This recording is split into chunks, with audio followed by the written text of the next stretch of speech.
پھوپھی تھی جس کا نام سکینہ تھا.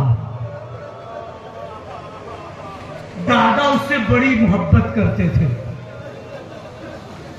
بھیا پھر کیا ہوا کہ وہ 3 برس کی تھی. ہماری پھوپھی 3 برس کی تھی. بھیا پھر کیا ہوا؟ اب 3 برس کا قد چھوٹا ہوتا، سید سجاد کا قد بڑا. کہا زید بس اتنا سمجھ لے، جو رسی بابا کے گلے میں بندھی تھی وہی رسی ہماری پھوپھی کے گلے میں بندھی تھی. جب میرے بابا سیدھا ہونا چاہتے تھے تو ہماری پھوپھی سکینہ کے پاؤں زمین سے اٹھ جاتے تھے. اس لیے بابا رکوع کے بل چلتے تھے، رکوع کے بل چلتے تھے. بھیا پھر کیا ہوا کہ جب بھی میری پھوپھی روتی تھی تو شمر تماچے مارتا تھا.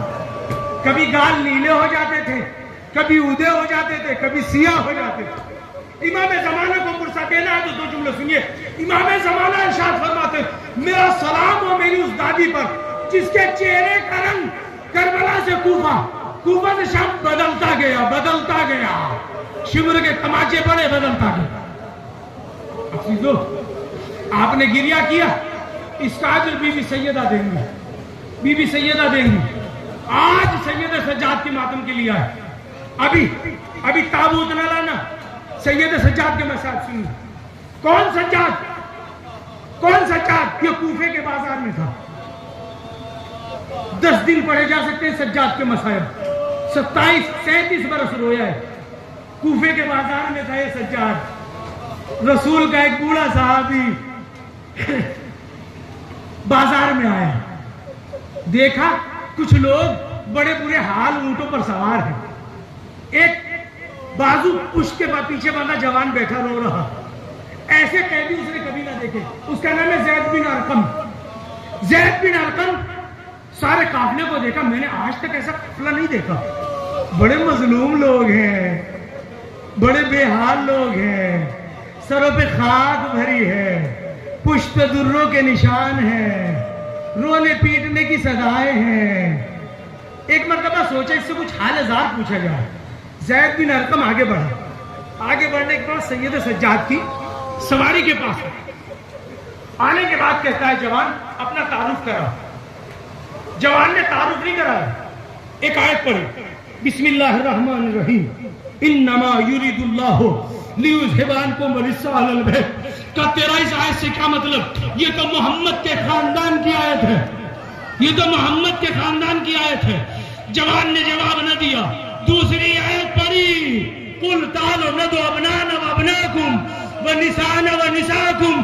تم اپنے بیٹے کا، یہ رسول کے بیٹوں کی آیت ہے، رسول کے بچوں کی آیت ہے، رسول کے خاندان کی آیت ہے. ایک مرتبہ کہ تو قرآن پڑھتا ہے کہ ہاں قرآن پڑھتا ہوں. جوان تیرا ان آیتوں سے کیا مطلب ہے؟ کہ تو محمد کو جانتا ہے کہ ہاں. تو پھر یہ آیت ہے کیسی؟ کہ اس کی آل کے لیے. کہ خدا کی قسم یہ آیت ہمارے لیے ہے، یہ آیت ہمارے لیے.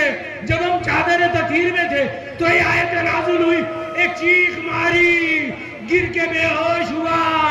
اے صحابی رسول تو نے صرف سنا تو بے ہوش ہو گیا. سجاد نے دیکھا ہے، اپنی آنکھوں سے دیکھا. جب کسی نے پوچھا سید سجاد اتنا گریہ کی وجہ تو 3 بار فرماتے تھے الشام الشام الشام. آج شام کا بازار نرگائے عام تھا. اجرکم اللہ.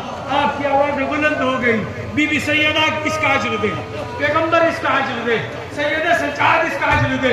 بس ایک حدیث سنیے، روایت تمام کرتا ہوں. سید سجاد امام صادق نے اپنے ایک روتے ہوئے صحابی کو ابو بصیر کو دیکھا کہ روتے کیوں نہیں ہو، ہمارے جد کے مسائل پہ روتے کیوں نہیں ہو.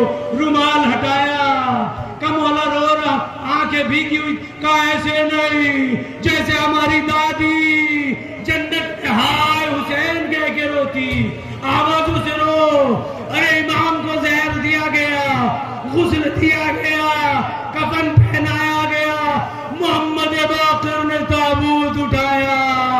سید سجاد مبارک ہو، آپ کا تابوت اٹھا. ہائے حسین آپ کا